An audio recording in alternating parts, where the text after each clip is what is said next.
Right, తిరుపతిలో high tension వాతావరణం నెలకొంది. టీటీడీలో గోవుల మృతిపై సవాళ్లు ప్రతి సవాళ్లు జిల్లా పాలిటిక్స్ లో కాకరేపుతున్నాయి. భూమన స్వయంగా గోశాల రావాలని టీడీపీ ఛాలెంజ్ చేసింది. ఛాలెంజ్ కు తాను రెడీ అంటూ కూడా భూమన గోశాలకు బయలుదేరారు. ఇప్పటికే టీటీడీ గోశాలను పరిశీలించిన కూటమి ఎమ్మెల్యేలు నేతలు భూమనపై మండిపడుతున్నారు. గోశాలలో గో సంరక్షణ ఇతర వివరాలను సిబ్బందిని అడిగి తెలుసుకున్నారు. భూమన కావాలనే కుట్రపూరితంగా మాట్లాడుతున్నారని వారు మండిపడ్డారు. అయితే భూమన ఒక్కరే గోశాలకు వస్తే పోలీస్ ఎస్కార్ట్ కల్పిస్తామన్నారు. అటు గుంపుగా వస్తే మాత్రం పోలీసులు అనుమతి ఇవ్వమని చెప్పేశారు. ఇంట్లో కూర్చుని అసత్య ప్రచారాలు చేయొద్దంటూ భూమనపై ఎమ్మెల్యే బొజ్జల ఫైర్ అయ్యారు. మొత్తానికి గోశాల అంశం రాజకీయ వివాదానికి దారితీసింది.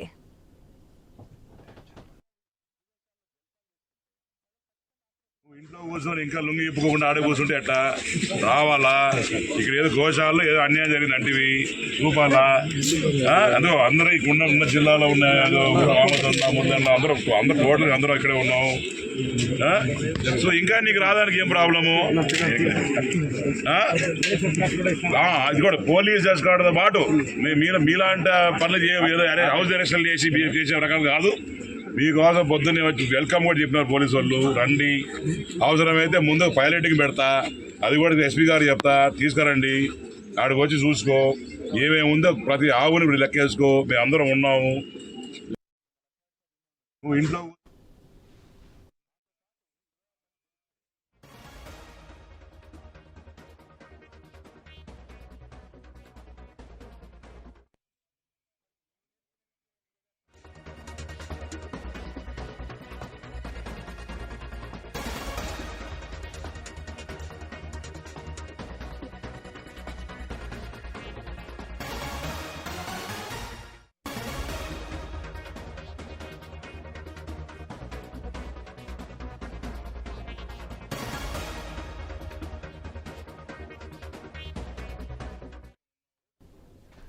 రైట్, మనం చూస్తున్న ఏదైతే తిరుపతి గోశాల అంశం అనేది రోజు రోజుకి కాకరేపుతున్నటువంటి సిచ్యువేషన్ మనం చూస్తున్నాం.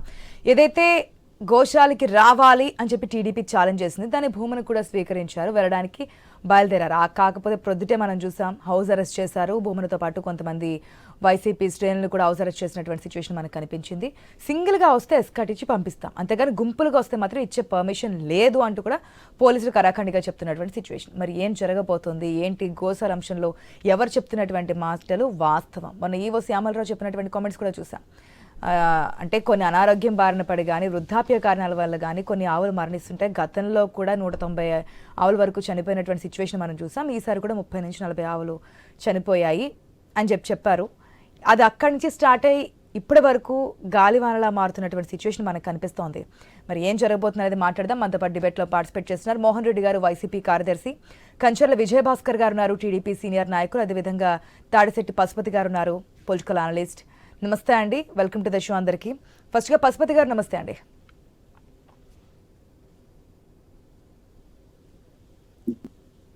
పశుపతి గారు నమస్తే అండి.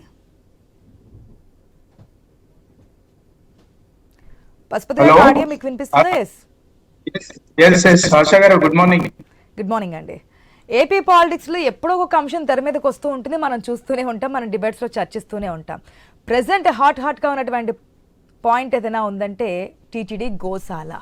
భూమన కరుణాకర్ రెడ్డి టీటీడీ మాజీ చైర్మన్ చేసినటువంటి కామెంట్స్ ఇప్పటికి ఇంకా కూడా కాకరేపుతూనే ఉన్నాయి. సవాళ్ళు ప్రతి సవాళ్ళు వినిపిస్తూనే ఉన్నాయి. రావాలి అని చెప్పి ఒకరు, లేదు ఇంటి దగ్గర కూర్చొని చెప్తే కాదని చెప్పి మరొకరు. ఇవన్నీ చూస్తూ ఉన్నాం. అసలు ఏం జరగబోతుంది అనుకోవచ్చు టీటీడీ గోశాలకు సంబంధించి? ప్రధానంగా ఐ న్యూస్ వీక్షకులకు, ప్యానెల్ మిత్రులకు మీకు గుడ్ మార్నింగ్. ఇది టీటీడీ అక్కడ గోశాల హిందూ మతం ధార్మిక సంస్థల గురించి మాట్లాడినప్పుడు భూమన కరుణాకర్ రెడ్డి గారి గతంలో ఉన్నటువంటి పరిస్థితులను కూడా ఒకసారి నెమరు వేసుకుంటే బాగుంటుంది. అంటే భూమన కరుణాకర్ రెడ్డి గారు రాజశేఖర రెడ్డి గారి హయాంలో ఉన్నప్పుడు ఇదే తిరుమల తిరుపతి దేవస్థానం మీద ఎటువంటి వ్యాఖ్యలు చేశారు, ఎటువంటి వ్యాఖ్యల నుండి ఆయన ఏ స్థాయికి మళ్ళీ టీటీడీ చైర్మన్ గా చేశారో, అటువంటి పరిస్థితుల్లో అటువంటి ధార్మిక సంస్థలు అటువంటి హిందూ ధర్మం పైన ఉండేటువంటి ప్రతికూలమైనటువంటి పరిస్థితులను సృష్టించే వ్యక్తిని ఆ రోజుల్లో ఒక ధార్మిక సంస్థ గొప్ప ప్రపంచంలోనే గొప్ప దేవాలయం అయినటువంటి తిరుమల తిరుపతి దేవస్థానానికి చైర్మన్ గా చేశారు. ఆయన హయాంలో కూడా కొన్ని సమస్యలు జరిగాయి. అయితే భూమన్ కరుణాకర్ రెడ్డి గారు హిందుత్వానికి వ్యతిరేక వ్యక్తి వాస్తవానికి చెప్పాలి అంటే. అదేవిధంగా ఎప్పుడో ఒక చర్చలో ఉండాలి, ఏదో ఒకటి మాట్లాడాలి అనేటువంటి ఆలోచనతోనే ఉన్నారు. ఎందుకంటే ఇవాళ ఆయన సాదాసీదాగా వెళ్ళొచ్చు, సాదాసీదాగా వెళ్తే ఎటువంటి అన్యాయాన్నైనా ఎవరైనా ప్రశ్నించవచ్చు. గతంలో కూడా శాసనసభ్యునిగా ఉన్నప్పుడు ఆయన కూడా ఆ ప్రాంతానికి చెందినటువంటి వ్యక్తి కాబట్టి రైట్స్ ఉంటాయి. కానీ దాన్ని గోరంతను కొండంత చేయాలనో, లేకపోతే నేను టీవీ ఛానళ్లలో మొత్తం రాష్ట్రం మొత్తం కోట్లాది మంది అటెన్షన్ చూడాలి అనేటువంటి ఆలోచన విధానం అది మంచిది కాదు. అయితే ఇవాళ ప్రధానమంత్రి నరేంద్ర మోడీ గారి విషయం అనుకోండి, లేకపోతే తెలంగాణ రాష్ట్రం అనుకోండి, ఏ రాష్ట్రాల్లోనైనా దేవుడు గోవును ఒక జాతీయ జంతువుగా ప్రకటించాలని ఎన్నో ధార్మిక సంస్థలు, ఎన్నో ఎన్జిఓ ఆర్గనైజేషన్లు, ఎన్నో హిందుత్వ సంఘాలు పశుపతి గారు ఒక్క నిమిషం ప్రెసెంట్ సిచ్యువేషన్ అంటే తెలుసుకుందాం. మా ప్రతినిధి వర్మ లైవ్ లో సిద్ధంగా ఉన్నారు. వర్మ తర్వాత మళ్ళీ మీ దగ్గరికి వస్తాను, ప్లీజ్ ఒక్క నిమిషం వెయిట్ చేయండి. రైట్ వర్మ, మార్నింగ్ కూడా మనం చూసాం ఏదైతే హౌస్ అరెస్ట్ చేశారు భూమనని, సింగిల్ గా రావాలి, వస్తే కనుక పర్మిషన్ ఇస్తాం తప్ప మీరు గుంపులుగా మీ రాజకీయ నాయకులతో అందరితో వస్తే కనుక పర్మిషన్ ఇవ్వమని చెప్పారు. మరి భూమన ఎటువంటి స్టెప్ తీసుకున్నారు, లేటెస్ట్ డీటెయిల్స్ ఏంటి వర్మ?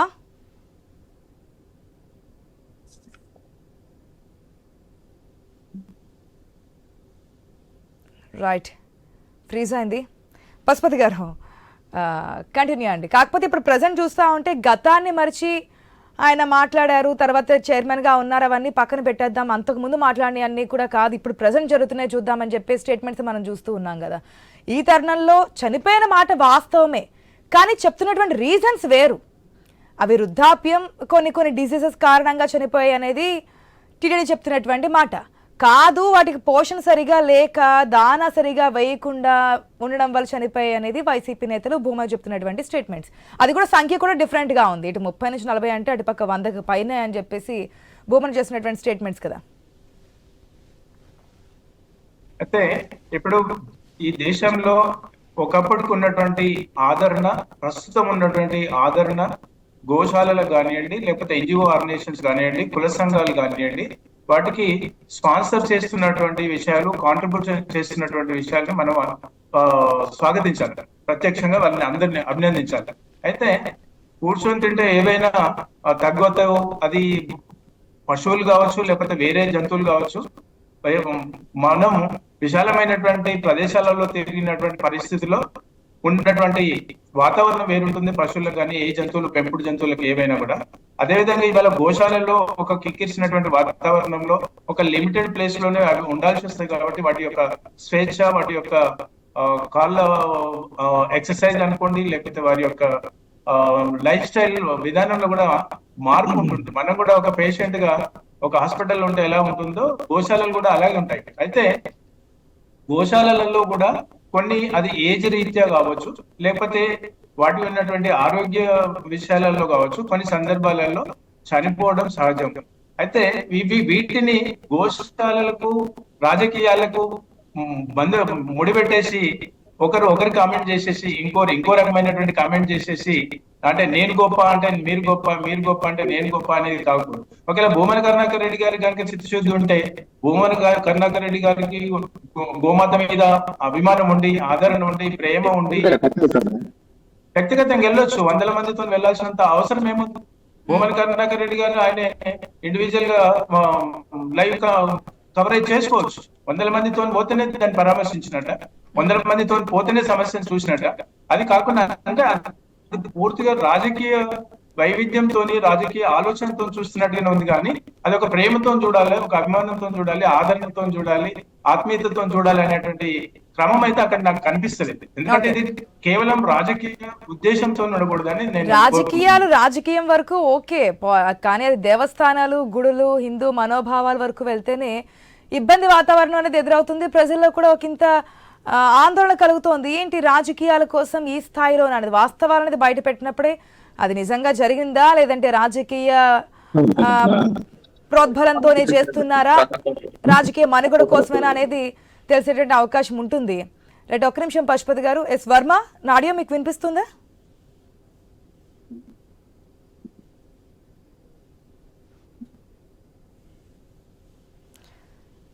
రైట్.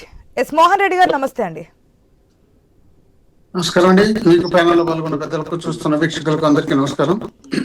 మోహన్ రెడ్డి గారు, ఏదైతే భూమన చేసిన కామెంట్స్ నుంచి అది చినికి చిలికి గాలి వానలా మారింది. ఓకే, శ్యామలరావు కూడా ప్రెస్ మీట్ పెట్టారు, చెప్పారు ఏమైంది ఏంటి, ఎన్ని ఆవులు చనిపోతున్నాయి, గతంలో కూడా ఎన్ని చనిపోయాయి, ఎందుకు అప్పుడు ఎక్స్పైర్ అయినటువంటి దానా ఇవన్నీ పెట్టారని చెప్పేసి ఆయన కామెంట్స్ ఆయన చేస్తున్నారు. ఈ రోజు సింగిల్ గా వస్తే పర్మిషన్ ఇస్తామని చెప్పారు, కానీ ఈ రోజు కూడా అటువంటి పరిస్థితులు ఏం కనిపించట్లేదు. ఎందుకు ఇదంతా ఒక విధమైన ఉద్రిక్త పరిస్థితులు నెలకొల్పే విధంగా ఎందుకు జరుగుతోంది? నమస్కారం అమ్మా. ప్రతి ఒక్కరూ భారతదేశంలో అందరూ అంటే హిందూ భక్తులుగా ఉన్నటువంటి వాళ్ళు, వెంకటేశ్వర స్వామిని నమ్మినటువంటి వాళ్ళు ఏ ఒక్కరు కూడా వెంకటేశ్వర స్వామి పైన శారదలు చేయడము, అబద్ధాలు చెప్పడము, లేక లేని నిరూపించుకోవడానికి ప్రయత్నం చేయడము ఏ ఒక్కరూ చేయరు, చేయకూడదు. చేస్తే వాళ్ళు చేసిన వాళ్ళు ఏదో విధమైనటువంటి పనిష్మెంట్ అనుభవిస్తారన్న విషయం కూడా మనం గమనించాలి. 2 hours ఓపికతో కూర్చోవాలి. మీరు ఎందుకు నిలబడరు? హర్ష గారు వినిపిస్తుంది? చెప్పండి. వెంకటేశ్వర స్వామి లడ్డూ ప్రసాదంలో ఆవు మాంసం కలిసింది, పంది మాంసం కలిసింది, పంది కొవ్వు కలిసింది, ఈ విధమైనటువంటి దారుణమైనటువంటి దౌర్భాగ్యమైనటువంటి మాటలు మాట్లాడినప్పుడు అక్కడ టీటీడీ చైర్మన్ గా ఉన్న వ్యక్తి, అక్కడ స్థానిక అప్పటికి ఎమ్మెల్యేగా ఉన్నటువంటి వ్యక్తి, అలాంటి వ్యక్తి ఆయన మాట్లాడితే అది రాజకీయం అవుతుంది, లేక పబ్లిసిటీ కోసం అవుతుంది, లేక టీవీ ఛానల్లో ఏదో కనపడడానికి అవుతుంది అనుకోవడం ఇంకా అంతకన్నా అమాయకత్వం ఉండదు అనేది నా అభిప్రాయం. ఇప్పుడు పవన్ టీటీడీ చైర్మన్ గా ఆయనకు అక్కడ ఉన్నటువంటి విషయాలు అన్ని తెలుసు. టీటీడీ చైర్మన్ గా ఆయన చూసినటువంటి అనుభవాలు చాలా ఉన్నాయి. ఆయన 2 సార్లు కాదు 3 సార్లు టీటీడీ చైర్మన్. రాజశేఖర రెడ్డి గారు ఉన్నప్పుడు 2 సార్లు అయినాడు, ఇప్పుడు ఒకసారి 3 సార్లు చైర్మన్ గా ఉన్నప్పుడు ఆయన ఎన్నో సంస్కరణలు తీసుకొచ్చినటువంటి నాయకుడు. కాదంటే అప్పుడున్నప్పుడు ఎప్పుడు గోవులు చనిపోవడం కానీ ఇటువంటివి ఎప్పుడు జరగలేదంటారా? అని చెప్తున్నారు కదా, గతంలో కూడా అనేక సార్లు జరిగాయి, దాడులు కూడా చేశారు అని చెప్తున్నారు కదా ఇప్పుడున్నటువంటి హర్ష గారు. గోవుల పైన దాడిలో లేక గోవులు చంపడాలో ఇప్పుడేమైనా జరిగిందేమో అని, అప్పుడు జరిగినట్టు ఎక్కడ ఏ పేపర్లో ఏ టీవీలలో ఎక్కడ మేము చూసింది లేదైతే. ఇప్పుడు మీకు అప్పుడు ఉన్నట్టు ఏదైనా ఒక ప్రూఫ్ ఉంటే చూపిమని మాకు అభ్యంతరం లే. ఈ రోజు ఈవో గారే డైరెక్ట్ చెప్తున్నారు కదా 100 ఆవులు చనిపోయిన సంవత్సరానికి 100 ఆవులు చనిపోతుంటే వీళ్ళు ఏం చేస్తున్నట్టు, ఏమి అంటే హిందూ సమాజాన్ని ఇల్లే ఉద్ధరించే వాళ్ళ మధ్య ప్రకటన చేయడము, కషాయ డ్రెస్సులు వేసుకోవడము, అక్కడ వచ్చి స్పీచ్లు వేయడము, మెడికల్ కడగడము, రకరకాల కార్యక్రమాలు చేసినటువంటి వ్యక్తులు మనం గోమాతను తల్లి తర్వాత గోమాతను ఆ విధంగా పూజించే మనము భారతీయులము. మరి అన్ని ఆవులు చనిపోతుంటే అక్కడ ఆవును పరిరక్షించాల్సిన బాధ్యత వీళ్ళపైన ఉంటుంది కదా. ఆ రక్షించే బాధ్యత తీసుకోమని చెప్తే దానికి ఎందుకు అనవసరంగా రాజకీయాలు చేస్తున్నారు? రాజకీయాలు ఆయన చేయలే, అక్కడ జరిగిన విషయాలు ఆయన చెప్తున్నారు. చెప్పినప్పుడు వీళ్ళు రెచ్చిపోయి ఆయన మీద దాడి చేయడానికి ప్రయత్నం చేస్తున్నారు. వీళ్ళు మీరు ఛాలెంజ్ చేసినారు, వాళ్ళే పల్లా శ్రీనివాస్ కానీ అక్కడ లోకల్ ఎమ్మెల్యే గారు కానీ వాళ్ళే ఛాలెంజ్ చేసినారు. దమ్ముంటే రా, ధైర్యం ఉంటే రా, నువ్వు గోశాల కాడికి రా, నువ్వు తిరుమలకి రా. ఈ విధంగా చేసినప్పుడు ఆయన ఏం దౌర్జన్యం చేస్తానని చెప్పలే. నేను వస్తున్నాను, మీరు ఉండేటనుకుంటే చెప్పండి, మీ దగ్గర వచ్చి డైరెక్ట్ నేను మాట్లాడి తేల్చుకుందాము అంటే తేల్చుకుందాం అంటే ఫైట్ చేయడానికి కాదు పోయేది. వాస్తవాలు ఏదో మాట్లాడుకుందాం, మీరు చెప్పింది ఏది, నేను చెప్పింది ఏది, ఏది కరెక్ట్ ఏది తప్పు మాట్లాడుకుందాం. నేను వస్తున్నానంటే ఆయన సెల్ ఆఫ్ చేస్తాడు, వీళ్ళు పోలీసులు పంపించి ఇంట్లో అరెస్ట్ చేయించారు. అదే ఇది ఎక్కడనే అది సరే, మీకు ఆయన అరెస్ట్ చేసి ఇంట్లో పెట్టినారు కదా, మీరు చెప్పండి ఎవరో మేమే వస్తున్నాం మీ ఇంటికి, మీ దగ్గరకు వచ్చి మాట్లాడతాం, మేము ఒకరమే వస్తాం, ఇద్దరమే వస్తాం, లేక ముగ్గురం వస్తాం, ఎంతమంది వస్తామో మేము వస్తామని చెప్పి వాళ్ళు బొమ్మనండి. ఛాలెంజ్ చేసిన వాళ్ళు ఛాలెంజ్ చేసిన తర్వాత అది నిరూపించుకోవాల్సిన బాధ్యత ఉంది. నిరూపించుకోవడానికి నేను వస్తానని చెప్పి ఈయన వస్తున్నాడు. వచ్చేటప్పుడు మీరు పోలీసులు పెట్టి ఆయన గృహ నిర్బంధం చేయడం, ఆయన రకరకాల చిత్రహింసలు పెట్టాలని ఆలోచన చేయడం, ఇది అంతవరకు ఇప్పుడు ఆయన తప్పెట్టవుతుంది. ఆయన తప్పని ఎట్లా అనుకుంటున్నారు మీరు చేసిన ఛాలెంజ్ ఆయన వస్తే అది తప్పవుతుంది. ఆయన వచ్చేటప్పుడు ఒకటి రావడానికి ఆయన ఏమన్నా కార్యకర్త, ఆయన కూడా 2 సార్లు ఎమ్మెల్యే, 3 సార్లు టీటీడీ చైర్మన్, ఒక నాయకుడు, రాష్ట్ర అధికార ప్రతినిధి. అంత స్థాయిలో ప్రజా అంటే ఉంటారు అభిమానులు ఎవరికైనా, ఉన్నంత మందిని తీసుకొచ్చేస్తే అది తిరుమల తిరుపతి దేవస్థానం కదా, ఒక పార్టీ మీటింగ్ పార్టీ ఆఫీసు కాదు కదా. ఫైటింగ్ చేయడానికి కాదు, బహిరంగ సభలో తేల్చుకోవడానికి కాదు. పోతే ఆడికి పోతే వాళ్ళు పక్కన ఉంటారు, ఇక్కడ వీళ్ళ మనుషులు పక్కన ఉంటారు, వీళ్ళు ఉన్నారు వాళ్ళు ఉన్నారు. ఉన్నప్పుడు కూర్చుండేది ఒకరా, ఇద్దరా, ముగ్గురా, డిస్కషన్ చేసేది ఎవరు మాట్లాడినారో ఆ మాట్లాడిన వ్యక్తులు ఇద్దరు మాట్లాడుకుంటారు. బలం చూపించుకునే ప్రయత్నమా? ఏమంటారు? బలం చూపించుకునే ప్రయత్నమా? బలం కాదండి, మాట్లాడుకుంటేది ఇద్దరే కదా అంటున్నా. ఇప్పుడు మీరు నాతో మాట్లాడుతున్నా, నేను మీతో మాట్లాడుతున్నా, మన ఇద్దరమే కదా చర్చ జరిగేది. అక్కడ కూడా వాళ్ళిద్దరే కదా, ఎవరు మాట్లాడినారో వాళ్ళు ఆన్సర్ చెప్పాల్సిన వాళ్ళు ఇద్దరే కదా. వీళ్ళందరూ ఎవరైనా వస్తారు, వాళ్ళ పక్కన వాళ్ళు ఉంటారు, వీళ్ళ పక్కన వీళ్ళు ఉంటారు, ఎవరు పక్కన కూర్చొని మాట్లాడి వీళ్ళు మాట్లాడుకొని అవసరం వచ్చే లైవ్ డిబేట్లు పెట్టమనండి. లైవ్ డిబేట్లు పెట్టి ఛానళ్ళు బ్రహ్మాండంగా ఉన్నాయి కదా వీళ్ళకు. ఆ లైవ్ డిబేట్ పెట్టి ఎవరిది తప్పు ఎవరిది ఒప్పు అంటే విజయభాస్కర్ గారు ఒక్క నిమిషం అండి. మోహన్ రెడ్డి గారు ఒక్క నిమిషం. కిరణ్ రాయల్ గారు మనతో పాటు ఫోన్ లైన్ లో ఉన్నారు, జనసేన ప్రతినిధి. నమస్తే అండి కిరణ్ రాయల్ గారు. మేడం నమస్కారం అండి మీకు ఐన్యూస్ ప్రేక్షకులకి. కిరణ్ రాయల్ గారు, అసలు శపథం చేసిందే మీరు, ఛాలెంజ్ చేసిందే మీరు, వస్తానంటే మళ్ళీ అడ్డుకుంటుంది కూడా కూటమే. ఏది వాస్తవానికి ప్రజలకి తెలియకుండా పోతోందా అంటున్నారు. మేడం అక్కడ మాట్లాడే వైసీపీ ప్రతినిధి ఎవరు నేను చూడలేదని టీవీలో లేదు, ఫోన్ ఇస్తున్నా కాబట్టి ముందు ఆయన తెలుసుకోవాల్సింది ఏమంటే ఆయన ఏ ఊరు అడగండి ఫస్ట్. తిరుపతి వేరే ఊరు అనుకోండి. ఎందుకంటే చూసినావు రాయల్ ఎవరండి అనంతపురం చూసినావు కదా అటు. అలా మీరు అనంతపూరు, తిరుపతిలో ఏం జరుగుతుందో మీకు తెలియదు. తిరుపతి అంటే దాదాపు ఆంధ్రప్రదేశ్ లో ఉన్నది, రాయలసీమలో ఉన్న తిరుపతి దేవస్థానం గురించి తెలియకుండా ఎట్లా పోతుంది? ఒక్క నిమిషం, మీరు తిరుమల తిరుపతి దేవస్థానం గురించి మాకన్నా మీరేం పెద్ద ఎప్పుడు మీరు ఫైటింగ్ చేసి మీరు అనంతపూర్ లో ఉంటారు. ఇక్కడ నేను చాలా చేశాను అన్నా.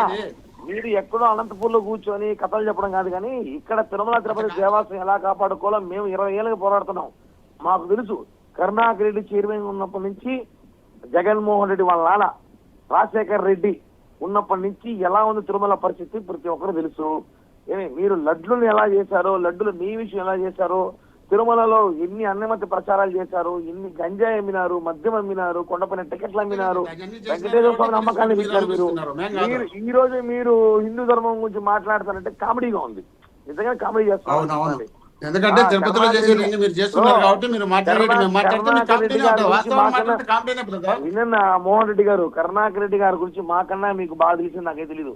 నేను చిన్నప్పటి నుంచి చూస్తున్నా ఆయన వేస్తున్న వేషాలు, ఆయన వేస్తున్న నాటకాలు, ఆయన వేస్తున్న డ్రామాలు నేను 20 సంవత్సరాలు చూస్తున్నా. ఇది కొత్త డ్రామా ఏదో మాట్లాడతారు. మీరు మాత్రమే శబ్దం చేసినట్టు ఛాలెంజ్ చేసింది కూటమి నాయకులే కదా, రమ్మని చెప్పింది. మోహన్ రెడ్డి గారు ఒక నిమిషం వెయిట్ చేయండి ప్లీజ్. కిరణ్ రావు గారు, గోశాలలో జరిగింది 40 ఆవులో 35 ఆవులో ఎండకో లేకపోతే అనారోగ్యం బాగా చనిపోయిందని చెప్పి తెలుగుదేశం పార్టీ కానివ్వండి, జనసేన పార్టీ కానివ్వండి, కూటమి ప్రభుత్వము టీటీడీఓ ప్రకటించింది వాస్తవమే. దాని మీద మేము చెప్తే దాని మీద వందలు చనిపోయినని చెప్పి అసత్య ప్రచారాలు చేశారు. కాబట్టి రండి చూసుకుందామన్నారు, వచ్చున్నారు. అంటే ఒకటి మేము ఏమని రమ్మన్నాం, కరుణాకర్ రెడ్డి గారు చెప్పారు రండి అన్నాం. మంది మార్పులు వేసుకుని వస్తాను అంటే మేము వేసుకోవాలేమో మాకు తెలీదా? కరుణాకర్ రెడ్డో లేకపోతే ఆయన పార్టీకి సంబంధించిన ప్రతినిధులు ఎవరు 4-5 మంది వస్తే యాక్సెప్ట్ చేస్తాం. ఇక్కడ తిరుపతిలో కుల రాజకీయం చేశారు గతంలో, ఇప్పుడు మత రాజకీయాలు చేస్తారు. గో రాజకీయం చేస్తున్నారు. గో పూజలో గోశాలకు వస్తూ మీరు రాజకీయం చేయాలనుకుంటే మీ మీడియాని తీసుకురండి, చూపించండి. అంతేగాని నేను మంది మార్పులు వేసుకొని వస్తా, 1000 మందితో వస్తా, 100 మందితో వస్తా, అక్కడ ధర్నా చేస్తా అంటే చూస్తూ మేము గాజులు వేసుకొని కూర్చోం. ఏమి మీరు మందులో ఒకటే మీరు ఎందుకు వస్తున్నారు? ఊరు పారిపోతున్నారు. మీరు రావట్లేదు.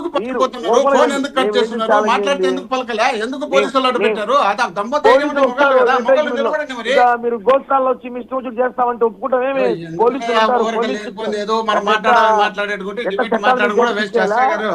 అలా కాదు మోహన్ రెడ్డి గారు, చట్టం మీ చేతికి ఇచ్చేసి మేము చూస్తూ ఉండాలి.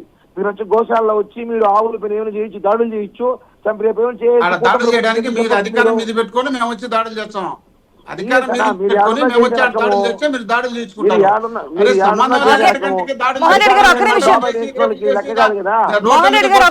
నరుకుతున్నారు కదా, మిమ్మల్ని మేము కొట్టే స్థాయిలో ఉన్నామా? మమ్మల్ని రోడ్ల మీద నరికి ఎంటబడి చంపేస్తున్నారు. అవసరం లేదు సబ్జెక్ట్ అంటే మాట్లాడారు. పక్క వాళ్ళ టర్న్ వాళ్ళని తీసుకొనివ్వండి, మళ్ళీ మీకు ఛాన్స్ ఇచ్చిన మీరు మాట్లాడండి ప్లీజ్. అది కాదు కదా సబ్జెక్ట్ మాట్లాడితే బాగుంటుంది. సబ్జెక్ట్ మీరు టాపిక్ డివైడ్ చేసుకుని వెళ్ళారు, అప్పుడు మిగతా వాళ్ళు ఎవరు ఇంటరప్ట్ చేయలేదే. ఒక నిమిషం వెయిట్ చేయండి, వాళ్ళ టైం వాళ్ళకి ఇవ్వనివ్వండి, వాళ్ళ మాటలు కూడా ప్రజలకు వెళ్ళనివ్వండి. మేడం నేను కానీ లైవ్ లో కానీ ఉంటే మోహన్ రెడ్డికి మాట్లాడే ఛాన్స్ కూడా ఇవ్వను. ఇది వాస్తవం. నేను ఫోన్ ప్లీజ్ టాపిక్ వద్దామండి.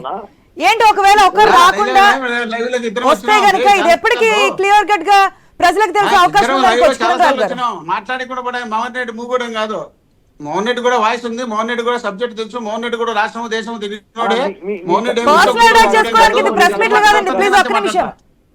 ఇది డిబేట్ లో ఉన్నాం, మీరు పర్సనల్స్ మాట్లాడుకోవడానికి ఎవరు ఏంటని తేల్చుకునే డిబేట్ అయితే ఇది కాదు. హిందూ మనోభావాల గురించి జరుగుతున్నటువంటి ఆవేదన, హిందువుల్లో ఉన్నటువంటి బాధని సంబంధించి మనం ఈరోజు డిబేట్ కండక్ట్ చేస్తున్నాం. ప్లీజ్ ఇప్పుడు సబ్జెక్ట్ మాట్లాడమని చెప్పండి. మోహన్ రెడ్డి గారు ప్లీజ్ అండి, ప్రతి విషయంలో ఇంటరాప్ట్ అవుతుంటే చాలా కష్టం. ప్లీజ్ కాస్త ఓపిక సహనంతో వెయిట్ చేయండి. మీకు మళ్ళీ టైం ఇస్తాను. టైం ఇచ్చినప్పుడు మీ టైంలో మీరు మీ పాయింట్ రేస్ చేయండి. ఒక నిమిషం, విజయభాస్కర్ గారు కూడా మనకి లైవ్ లో ఉన్నారు కాబట్టి విజయభాస్కర్ గారు నమస్తే అండి. నమస్కారం. విజయభాస్కర్ గారు, ఏం జరుగుతోంది అసలు? ఏంటి టీటీడీ చుట్టూ కూటమి అధికారంలోకి వచ్చిన తర్వాత చాలా అంశాలు తెర మీదకి వచ్చాయి. ఒకదాని తర్వాత ఒకటి, ఒకదాని తర్వాత ఒకటి, ఒకదాని తర్వాత ఒకటి వస్తూనే ఉన్నాయి. మీరు రావడంతోనే స్టార్ట్ చేసింది కల్తీ నెయ్యి అనేది. ఓకే, అది కోర్టుల పరిధిలో ఉంది, ఆ విషయాన్ని ఇప్పుడు పక్కన పెట్టేద్దాం. తర్వాత తొక్కిసలాట, తర్వాత దాంట్లో మా ఏదైతే ఇష్యూస్ నడుస్తున్నాయో మద్యం బాటిల్స్ కానీ ఇవి కానీ కనిపిస్తున్నాయి అనేది, ఇవన్నీ కూడా ఒకదాని తర్వాత ఒకటి వస్తూనే ఉన్నాయి. చెప్పులు వేసుకుని వెళ్ళడం కానీ, ఎక్కడో ఒకంత నిర్లక్ష్యం కనిపిస్తున్నటువంటి సిచ్యువేషన్. వార్న్ చేస్తున్నారు అధినేత, సీఎం చేస్తున్నారు. కాకపోతే టీటీడీకి సంబంధించినటువంటి కమిటీ మెంబర్స్ కావచ్చు, చైర్మన్ కావచ్చు, ఈవో కావచ్చు, రెస్పాండ్ అవుతున్నప్పటికీ వస్తూనే ఉన్నాయి ఇవి. ఏంటనుకోవచ్చు, దీని వెనక ఉన్నటువంటి కారణం ఏమనుకోవచ్చు? జరుగుతున్నటువంటి మాట అయితే వాస్తవమే కదా. ఇప్పుడు ఏ సమస్య అయినా అప్పటికప్పుడు ఉత్పత్తి కాదు. ఒక రోగం అప్పటికప్పుడు తలెత్తదు, దాని వెనక అనేక కారణాలు ఉంటాయి. అధికారంలో మొన్నటిదాకా వాళ్ళు ఉన్నారు, 5 సంవత్సరాల పాటు ఉన్నారు. పోతే భూమన కరుణాకర్ రెడ్డి గారి మూలాల్లోకి పోతే మెగాస్టార్ చిరంజీవి గారు నామినేషన్ ఇచ్చినప్పుడు తిరుపతిలో వెంటాడి వేధించారు ఆయన. ప్రజాస్వామ్యంలో స్వేచ్ఛగా ఆయన ప్రచారం చేసుకోవడానికి వీధుల్లో తిరుగుతూ ఉంటే వెంబడించారు. ఆయన్ని ఎంత ఇబ్బంది పెట్టింది ఆనాడు తిరుపతి మొత్తం పట్టణ ప్రజానీకానికి తెలుసు, అదేవిధంగా లోకానికి తెలుసు. మా వాళ్ళు ఏంటంటే అక్కడ మేమే మొత్తం రారాజులం అన్నట్టుగా వ్యవహరిస్తారు. పైగా తిరుపతికి భారతదేశం నలువైపుల నుంచి కోట్లాది మంది భక్తులు వస్తుంటారు. వారిలో చాలా మంది విఐపీలు వస్తుంటారు. సుప్రీంకోర్టుల దగ్గర నుంచి, హైకోర్టుల దగ్గర నుంచి ముఖ్యమంత్రులు, గవర్నర్లు, రాయబారులు, రకరకాల కలెక్టర్లు, ఎస్పీలు, ఐపీఎస్లు, ఐఏఎస్లు, ఉన్నతాధికారులు అంతా వస్తుంటారు. వాళ్ళందరితో పరిచయాలు పెరుగుతుంటాయి. ఈ టీటీడీకి సంబంధించి వాళ్ళందరితో పరిచయాలు పెరుగుతుంటాయి.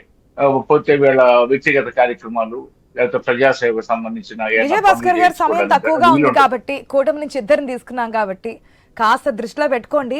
పాయింట్కి వచ్చేద్దాం, ఎందుకంటే మరొకసారి చెప్తా సమయం తక్కువగా ఉంది. ఎప్పుడు దీన్ని పుల్ స్టాప్ పెట్టే అవకాశం? ఎవరు చెప్పినటువంటి కామెంట్స్ కరెక్ట్ అనేది ప్రజలు నమ్మాలి.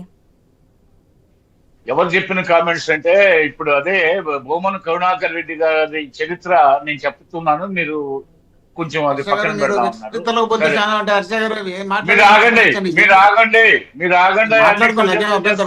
ఏమనుకుంటున్నావు? అదే ఫ్యాక్షనిస్టుల లక్షణాలు. ఫ్యాక్షనిస్టులు పరిపాలించారు 5 సంవత్సరాలు పాలిగారులు. రాయలసీమకు సంబంధించిన వ్యవస్థను ప్రవేశపెట్టాడు జగన్ రెడ్డి వచ్చేది. ప్రజా తీర్పు చూసాం కదా విజయభాస్కర్ గారు, ప్రజా తీర్పు చూసాం కదా. ఓకే, ఈ అంశానికి సంబంధించి ఏంటి చెప్పండి? ఈ అంశానికి సంబంధించి గోశాలకు సంబంధించి ఏదైతే రాజకీయం నడుస్తుందో ఆ రాజకీయాన్ని పుల్ స్టాప్ పెట్టే పరిస్థితి ఎప్పుడు? గోశాల, గోవుల మరణానికి సంబంధించి ఏదైతే ఇష్యూ నడుస్తుందో పుల్ స్టాప్ పెట్టే టైం ఎప్పుడు వస్తుంది అనుకోవచ్చు? విజయభాస్కర్ గారు, దీనికి పుల్ స్టాప్ ఎప్పుడు? ఏంటి, ఏం జరిగింది ఏంటని ప్రజల ముందు హిందూ మనోభావాలు ఇంతకు మించి ముందుకెళ్ళకుండా ఇప్పుడు అక్కడ వివిధ ఛానల్స్ వాళ్ళు అక్కడ గోశాలలో పనిచేసే సిబ్బందిని ఇంటర్వ్యూ చేసినప్పుడు గతంలో ఈ బోర్డుకు ముందు బోర్డు పాలకవర్గం ఉన్నప్పుడు నాసిరకం దాణా పెట్టారు. పోతే నీళ్లు కూడా పైప్ లైన్ లో నీళ్లు మురికి నీళ్లు, ఈ నీళ్లు కూడా సరైన నీళ్లు కాదు, వాళ్ళు డ్రింకింగ్ వాటర్ వాటికి పశువులు. అదే విధంగా నాసిరకం దాణా పెట్టారు. అదే విధంగా ఇతర నాసిరకం పరిశుభ్రత నాసిరకం, దాణా నాసిరకం, వాటరు నాసిరకం, అన్ని నాసిరకంగా ఉన్నాయి. అవన్నీ వాటి పరిణామాలే ఈ పరాకాష్ఠకి చేరి ఈ రోజు ఈ గోవులు చనిపోవడానికి కారణం. రెండో విషయం, కొన్ని వృద్ధాప్య సమస్యలు, కొన్ని ఏమో ఈ విధంగా నాసిరకం దాణాతో గత కొన్ని నెలలుగా అంతకు ముందు ఉన్న పాలకవర్గం చర్యల వల్ల ఆ వాటికి ఇప్పటికి మృత్యు సంభవించిందని ఛాలెంజ్ చేశారు కాబట్టి రావడానికి, చూడడానికి, మాట్లాడడానికి, ఇప్పుడు వాస్తవాలు ఆరోపణలు చేసే ముందు స్పష్టమైన ఆధారాలు చేయాలి. మార్ఫింగ్ ఫోటోలు పెట్టారని చెప్పి నిర్ధారణ అవుతుంది. మార్ఫింగ్ ఫోటోలు పెట్టారని చెప్పి ఆయన రమ్మన్నారు, ఆయన వస్తా అన్నారు, కానీ మీరు అడ్డుకుంటున్నారే. ఏంటి ఎన్నాళ్ళు అయింది ఇప్పటికి? ఆయన ఆరోపణలు చేసి ఇన్ని రోజులైంది. మళ్ళీ ఇప్పుడు ఈ రోజుకి ఎంత వ్యవధి వచ్చింది? వాటిని అలాగే ఉంచుతారు అక్కడే ఉంచితే ఇంకా పరిసరాలు ఏమవుతాయి? దుర్గంధం వ్యాపిస్తుంది. వాటి వల్ల అంటువ్యాధులు వస్తాయి. అలా గోశాలలోనే పెట్టుకొని జనానికి డెమాన్స్ట్రేట్ చేయడానికి ఇన్ని రోజులు అయితే ఆయన ఆరోపణ చేసి ఇప్పుడు దాకా ఏం చేస్తున్నాడు? ఆయన వచ్చి అప్పుడే చూసుకోవచ్చు కదా. అక్కడే పెట్టలేదు విజయభాస్కర్ గారు. ఒక లిస్ట్ ఉంటుందిగా, ఒక రిపోర్ట్ ఉంటుందిగా, రికార్డ్ మెయింటైన్ చేస్తారుగా. దాంట్లో ఎన్ని ఆవులు ఉన్నాయి, ఎన్ని చనిపోయాయి, ఎప్పుడు ఎన్ని ఆవులు వచ్చాయి అనేది క్లియర్ కట్ గా రిపోర్ట్ లో మెన్షన్ చేస్తూ ఉంటారుగా. అంటే ఇప్పుడు వీళ్ళు బిఆర్ నాయుడు గారు ఆయన పాలక వర్గం ఆ గోవుల్ని హైందవ ధర్మాన్ని పాటించే వీళ్ళు గోవుల్ని చంపారని వాస్తవాలు తెలియజేస్తారంటున్నారు కదా. రండి అన్నారు, వస్తామంటున్నారు, కూర్చొని మాట్లాడితే ఏమైనా తెలుస్తుంది అంటున్నారు, కానీ రానివ్వట్లేదు అనేది ఇప్పుడు వాదన కదా. ఇప్పుడు వాళ్లే పొంతం లేని సమాధానాలు చెప్తారు. ఒక ఆయన ఇన్నంటాడు, ఒక ఆయన ఇన్నంటాడు. మరి వాళ్ళు ఆరోపణలు రాగానే వీళ్ళు బెంబేలు ఎత్తిపోయి ఎందువల్ల చనిపోయాయి గోవులు ఏందని తెలుసుకునే లోపు ఇంత వ్యవధి వచ్చేసింది. పోతే నేను ఛాలెంజ్ చేస్తున్నాను, రండి, దమ్ముంటే రండి. ఇవన్నీ ఏం ఛాలెంజెస్? హైందవ ధర్మానికి సంబంధించి పవిత్రమైన పుణ్యక్షేత్రమైన తిరుమల వారి స్థానిక రాజకీయాలకు వాడుకోవడం, వారికి వెనక పెట్టిన విద్య, నిత్య కృత్యం వాళ్ళకి ఆ తిరుమలని తిరుపతిని బూచిగా చూపిస్తుంటారు. వాటిని వాళ్ళ రాజకీయాలకు వాడుకుంటుంటారు. ఎప్పుడు ఒక పులి స్టాప్ పడే ఛాన్స్ ఉందనుకోవచ్చు. కూటమి నాయకులే రమ్మన్నారు, కామెంట్ చేసినటువంటి భూమన వెళ్తా అన్నారు, హౌస్ అరెస్ట్ చేశారు, ఒక్కలే రమ్మన్నారు. కాదు, నా బలాన్ని నేను చూపించుకుంటానంటూ కూడా భూమన బయలుదేరినటువంటి సిచ్యువేషన్, అడ్డుకున్నటువంటి పరిస్థితి మనం చూసాం. మళ్ళీ చెప్తున్నా, ఇది రాజకీయ అంశం కాదు. రాజకీయాలని దీంట్లో ఒక అంశం కింద చూపించి రాజకీయంగా లబ్ధి పొందేటువంటి అంశం కాదు. ఏది తేడా వచ్చినా సరే పార్టీల మనుగడకే ప్రమాదం ఉండేటువంటి అంశం. ఒకవేళ చేసిన కామెంట్స్ తప్పు అని చెప్పి తేలితే కనుక దీన్ని పులి స్టాప్ పడే ఛాన్స్ ఎప్పుడు అనుకోవచ్చు? పశుపతి గారు, లాస్ట్ 1 minute.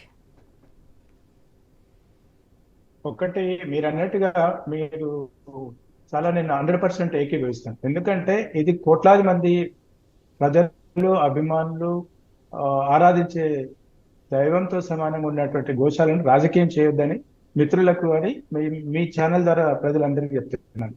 సరే, సమస్యలు ఏమున్నా కూడా ఒక గతంలో ఉన్నటువంటి శాసనసభ్యుడే కావచ్చు, లేకపోతే ఒక మాజీ చైర్మన్ కావచ్చు, వాళ్ళు ఎప్పుడైతే సవాల్ విసిరినప్పుడు వాళ్ళని కూడా ఇన్వైట్ చేస్తే పెద్ద తప్పు కాదు. కానీ అదే విధంగా కరుణాకర్ రెడ్డి గారు కూడా ఒక బాధ్యతాయుతంగా, ఒక గౌరవం ఉండి సమస్యల పైన ప్రశ్నించే తత్వం ఉండొచ్చు, తప్పలేదు. దాన్ని కూడా మనందరం స్వాగతించాలి. కానీ రాజకీయం చేయకుండా ఉండాలి. ఇది హాట్ టాపిక్ లో 2-3 రోజులు ఉంటుంది, తర్వాత ఆటోమేటిక్ గా అది డైవర్షన్ అయిపోతుంది, ఇంకో సమస్య వస్తుంది రాజకీయాల్లో. ఈ రాష్ట్రంలో ఇది ఒకటే సమస్య కాదు. కాబట్టి ఇవాళ రాష్ట్రంలో కానివ్వండి, దేశంలో కానివ్వండి, ప్రతిదాన్ని ఒక భూతద్దంలో పెట్టేసి వాళ్ళ ఎగ్జిస్టెన్స్ కోసం ఉపయోగించుకుంటే భగవంతుడు అది ఎవరిని కూడా క్షమించడు.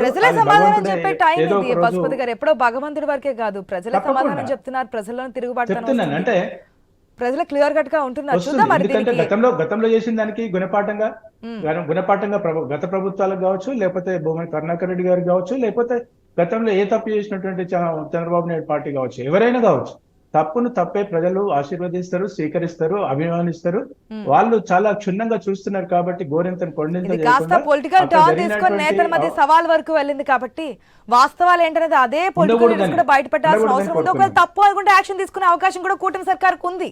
భూమన్ చేసిన స్టేట్మెంట్స్ తప్పు, ఆ వీడియోస్ తప్పు అనుకుంటే యాక్షన్ తీసుకునే ఛాన్స్ కూడా కూటమి నాయకులకు ఉంది. కాబట్టి వాస్తవాన్ని త్వరితగతిన బయటపెట్టాలని కోరుకుందామండి. Thank you so much.